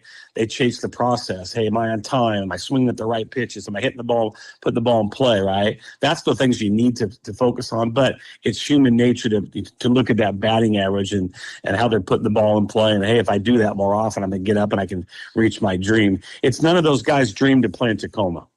It's not their dream. You know, the dream is to play at T-Mobile. So when you get there, that pressure mounts a little bit. Absolutely. What about Ben Williamson? Everything that you read and see about Ben Williamson is that the glove is ready. It's ready to go right now. But what about the bat? Yeah, he's probably a little bit limited offensively. You know, what he does do, hits the ball on the ground a lot. Doesn't strike out a ton. A little bit more than he should. He's not a big walk type guy either, though. So he's putting the ball in play, and he's putting the ball on the ground a lot. He actually, I think he'd be a good fit for the Mariners if they were a little bit more offensive. You could have a little bit less offense at third, but play more defense, especially the way they're going to pitch. But unfortunately, you know, they're just looking for offense, and he's a good player. Baseball is just a game of profiling. If you play first or third base, they expect you to drive in runs and hit the ball over the fence. He can do that, but that's not like his complete game by any means. Yeah. All right. So, but do you think if you brought him up now, I mean, I would assume he'd be the best third baseman on the team in terms of defensively. Yeah, that's not, because he's a really good defender, and it's not like the Mariners on their roster have a guy that's think about who they played there. They don't have a guy that's been the everyday guy. You know, when Seager was over there, everybody knew Kyle Seager was their third baseman. He played third base forever. Well, they haven't really had that everyday third baseman that does it on both sides of the diamond, offensively and defensively. Yeah, but it's just the this is the one that's kind of a head scratcher for me. I think rip the Band-Aid off and bring him up. And let him play there. At least you give and whatever he turns out to be, you know, we'll find out. But you don't have that right now. You are unwilling to play. The Polanco experiment over there is done. You can just tell that's over. They have not even 2 weeks into the season, and they've just decided, nope, no more. His knee can't handle it over there. He's going to primarily be the everyday DH. I'm going to be real curious to see, because they did it, if you recall, last week. They threw out. Because of the injury, they put Polanco at first base. I'm going to be real curious. They put a first baseman glove in Polanco's hand because they're chasing offense, right? Yeah. So it's just like I said, Williamson's a good enough player for sure, but you know he's probably not going to make the impact on the big league level with the Mariners because what everybody's looking for with their club is offense, right? Even though he's a really good player, he's a good defender. But at the end of the day, the big leagues are no different than when you take little Johnny home. You ask Johnny, how'd you do today? All parents are asking, hey, how many hits did you get? Right? Nobody cares about anything else. And really, that's the big focus with the Mariners right now, just because of the lack of offensive production. Yeah. But so do you think it'd be wise just to bring him up, place him over at third, or you put Dylan Moore over at second? He's better at second base anyways. Yeah, I mean, what do you got to lose? Yeah. You know, yeah. I mean, it's now. I mean, it's so early in the season. People are talking about the guys that are undrafted, that are unsigned right now. Well, if guys are unsigned right now, there's a reason why they're unsigned. There's 30 other teams didn't want them either, right? So, like I said, I have all hands on deck right now, and everybody, we've talked about it nausea about how much that pitching they have. So it's hard to trade for players right now and to retool your offense, especially 15 games into the season. What about Tyler Locklear? We saw him for a cup of coffee last year playing first base. Do you envision Tyler Locklear probably getting another opportunity here shortly? Yeah, especially you knew he was going to get another opportunity because they talked about in the offseason about the about like Alonso and guys like that, right? So, but he's a little bit different case too, where he hits the ball on the ground a lot. He gets not a big walk guy. And he's not like he doesn't have a bunch of home runs. Not that he doesn't have power, but he kind of doesn't completely profile at first base. They want you to really, really hit it over the fence at that position. Another good player. I think he's in kind of the similar role when it comes to himself. Him and Williamson are similar type players. They just play on opposite sides of the diamond. Okay. What about last thing for you, Scout? There's a name out there, certainly with a veteran, a wealth of experience, and a lot of Mariner fans are clamoring for. Should the Mariners make a run at JD Martinez? Well, I think it's like anything. It's like, just like I said, I don't know why he hasn't been re-signed. He did last year in 24. He had 500 plate appearances in New York, and he hit 235 last year. But he is a home run threat type of guy. He's a big physical guy that's always kind of hit home runs. He's always done those, type of things. But 30 teams haven't signed him. So I think, there's a price for everything, right? But he's 30, he's almost 38 years old. How much does he have? How much does he have left in the tank? Or is it, hey, let's bring these guys up and give these other guys these at bats he would be taken away. But, the other side of it, like, I'm quite sure the fans and even the brass himself, like, we need a professional hitter in that lineup to protect some guys. So I'm quite sure he's been considered.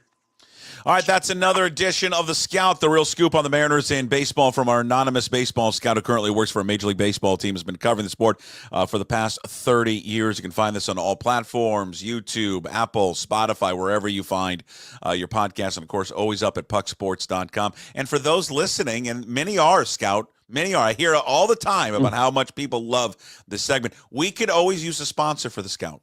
So if you'd like to sponsor the Scout Weekly, hit me up, puck@pucksports.com. All right, Scout, enjoy your work this weekend, and we'll talk a week from now. Thank you. Thanks, Puck.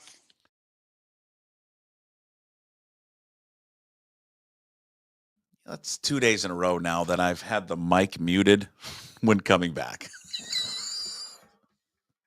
You would think somebody that's been doing this for 25 years would understand that, but not me. I'm still an idiot because I'm so distracted of watching the Masters right now, and frickin' Rory McILroy is on a heater, and I cannot believe it. I cannot believe this guy has recovered today. I mean, I thought for sure he was dead. All right. Hey, I hope everyone enjoys the Scout. That was a new feature that when I introduced this year, I was like, I don't know if it's going to, I hope people like it. I mean, I love talking to him. So, I talk to him all the time. I always have been talking to him. So, and I hope it translate to you, the audience, as well. We try to give you, we try to give you kind of a behind the scenes look, of how a scout looks at different players.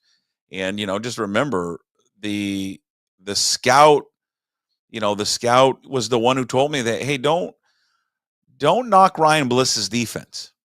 He gets this reputation of not being this great defender, and that's going to be like his biggest mark. But a lot of it had to do where he played in the minor leagues, and so he's like, but he's actually going to profile well over there, and he was right. This was in our preseason show that we did, and he's been right. Ryan Bliss has been great, but you heard him say there that, and I found it interesting that you've heard a lot of people kind of want to pump the brakes on Cole Young.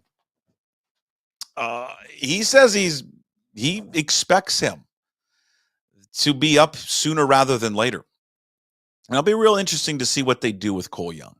I know others have been down there. They've seen him. It's not like he's tearing it up down there and all that, but who have seen him like, oh, no, he's not ready. But, it's how, the people within the organization look differently at the players than we do as fans. And so they may see him and feel that he's more ready than we think. And at some point, you just got to go. You just got to go and let him play. And if he's the future of it, let's see it right away. And can he handle it? And I think the biggest concern for all these guys from a mental standpoint, right? Can he handle it? Can he handle the rigors of playing in Major League Baseball and in just baseball in general, the failure of just an unbelievable tough sport? And it is. It's massively difficult. But he expects to see him. And I like what he said about Ben Williamson, and I share that thought about Ben Williamson. I'm not going to propose to be some expert on Ben Williamson to sit there and watch him and day in and day out. Seen him a handful of times and all that. I'm well read on how good he is as a defensive third baseman. I've talked to a lot of people, including the scout and others, in and around the organization, say how good he is. The power is not there. He's not going to ever be probably that type of player. And so that's the hard part, because that's a position which demands you to be a really, really good offensive player, and he's not that. I just do think in the meantime, when you have an obvious need over there, I liked what the scout said. What do you have to lose? I agree with that.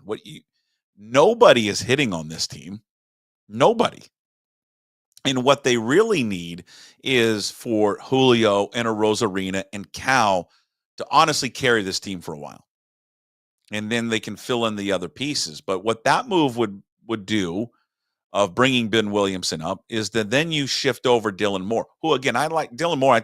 Dylan Moore can play anywhere in the infield, but Dylan Moore's best spot is going to be at second base. Then you lock down second base with Dylan Moore. You got Mastroboni, who can play everywhere in the infield as well. So he can be your jack of all trades. Then you slide Williamson over there. You have the comfort in knowing that you have a legitimate fielding third baseman. Tyler Locklear, I don't know. We'll see. I mean, I expect Tyler Locklear to probably be up again at some point. So great stuff from the scout. Love the notes there on the high school kids.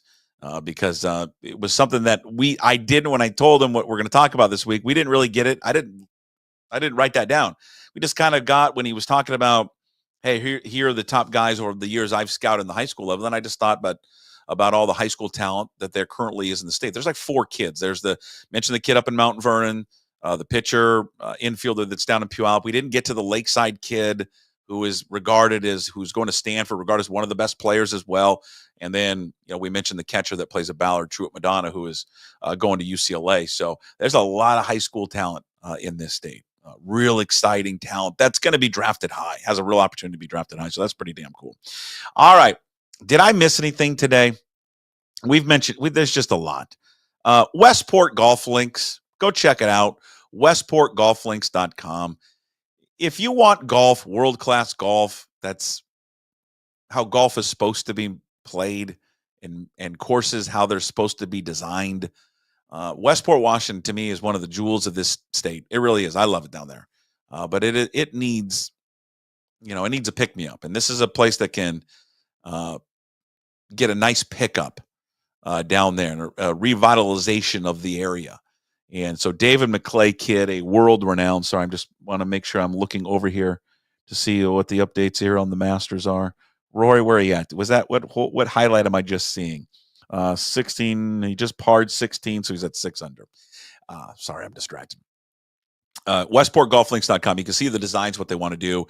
David McLay Kidd was the architect of Bandon Dunes, Gamble Sands, Tetherow, and Bend, Oregon, and a bunch of other courses around the area. But those are the courses in and around our state that you would know. So we had him on this week. YouTube video is up at Puck Sports on YouTube. By the way, you can find it there and watch it.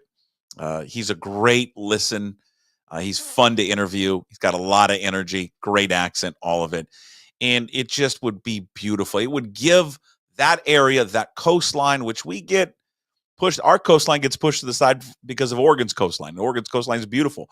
This would give us something that would be a comp to that. So hopefully that gets it done. I talked to you about also more golf about my brother's golf tournament. If you'd like to get involved, the 21st annual Golf for Life charity tournament. It all benefits the American Cancer Society. My older brothers put it on because our father passed away from lung cancer. It takes place Saturday, May 17th at Echo Falls Golf Club, 1:30 shotgun start. Entry fee is $125, but it includes a cart, a complimentary hot dog, beer. You got course games, prizes, awards. It's a fun time. I've done it many, many years. And then there an awards following your round and also dinner. More information or to get registered, golfforlife74@gmail.com. That's FOR, not the numeral. golfforlife74@gmail.com. And that's about it. Good luck to everyone that's competing in our Puck the Picker Majors Pool. This week is the Masters, and of course our coverage, all brought to you there by Synthetic Turf Northwest. And I'm just telling you, if you're on the fence about getting synthetic turf, and you're like, well, I don't know, email me, puck@pucksports.com. Reach out on Twitter, Puck Sports. Our backyard is beautiful, and no more lawn, no more mud, no more watering it. And I've got a 3-hole putting green. Best decision we ever made. It will be a game changer for your family and also your pet. Synthetic Turf Northwest. All right, let's wrap it up with Hey, What the Puck. I was going to go in a different direction with Hey, What the Puck today, but you know what? Now that I'm watching this, I'm going to pivot to Rory McILroy. People like Hey What the Puck, brought to you by Restoration One in North Seattle. It's your restoration company that lets you avoid the stress of water, fire, mold damage with their property restoration services. Locally owned and operated. Make them your first call when these damages affect your residential or commercial property. 206-817-8917. Visit them online at restoration1.com, the North Seattle franchise. You know, the big part of why we like sports, I think all of us, myself included, is the unpredictable nature of sports because it's not scripted. It's not entertainment, not TV, right? It's not a sitcom or a movie. You don't know what's going to happen. It's very unpredictable. Sometimes you get a sense of what's going to take place because there are trends of what have happened. But the power of sport is the power of the team, the power of the individual to change said course of whatever path they're on. And just because something has happened before in their past doesn't mean it needs to happen again. I was reminded of that a couple of times this week. One today, and then the baseball game the other day. Sitting there watching the Mariners play and just awful. You know, they're going to go down. They're losing. They can't hit. It's 5-0. You know, same old story. And we're getting to the 8th inning, and buddy of mine just turns and says, they got no chance of this. I'm like, none. They're over. We should just leave now. And then the 8th inning happens. Randy Arozarena happens. And it just, that changes everything. They go on, they tie the game, and then they win the game. And you go from thinking, God, same old Mariners. They're going to lose again because they can't hit. It's a nice day at the ballpark, but it's miserable because it's just the same old story. To having one of the just insanely dumb wins I've ever seen in person. Okay. And I was reminded leaving that day that, especially in baseball, because there's no clock, it's never over until it's over, until you get that last out. The hardest thing to do, I think, in sports is to get that final out in baseball. So I was reminded of that, and reminded of it again today with Rory McILroy. And we're all quick, myself included. I'm guilty as anyone. Is I rush to judgment on things all the time rather than just sit back, let's wait and see, and have a more positive attitude. And like my good buddy Rob Munn. Rob, I've never met Rob, only on Twitter. You could at Bobby C. Gunn, Rob Munn, who I said yesterday when I got caught up late watching the first round of the Masters, and I said, my God, he blew it again. He blew it again, Rory, with what happened on 15, what happened on 17. I said, it's over. All this hope. He played so great. It's over in 2 holes. Rob was like, hey, man, he's got a lot of rounds. He got a whole nother day. He's not that far off. So, you're probably right. But, God, there's a stat out there that no one has ever won it with 2 double bogeys in a week.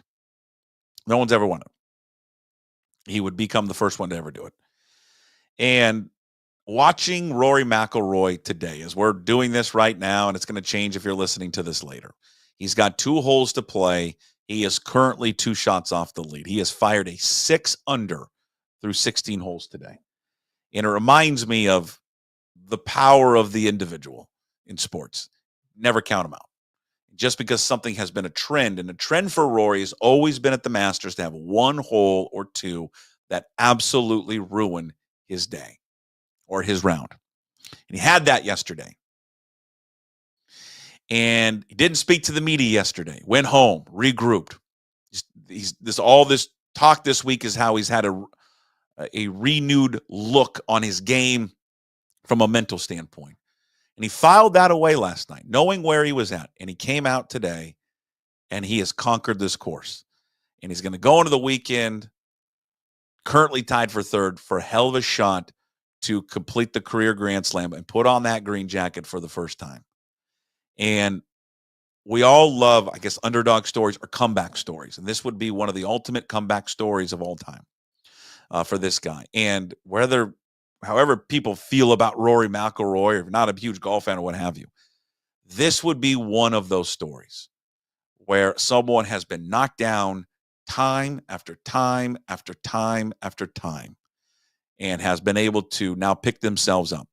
And what he went through yesterday to come back out there on that course and deliver, boy, that's why we love sports.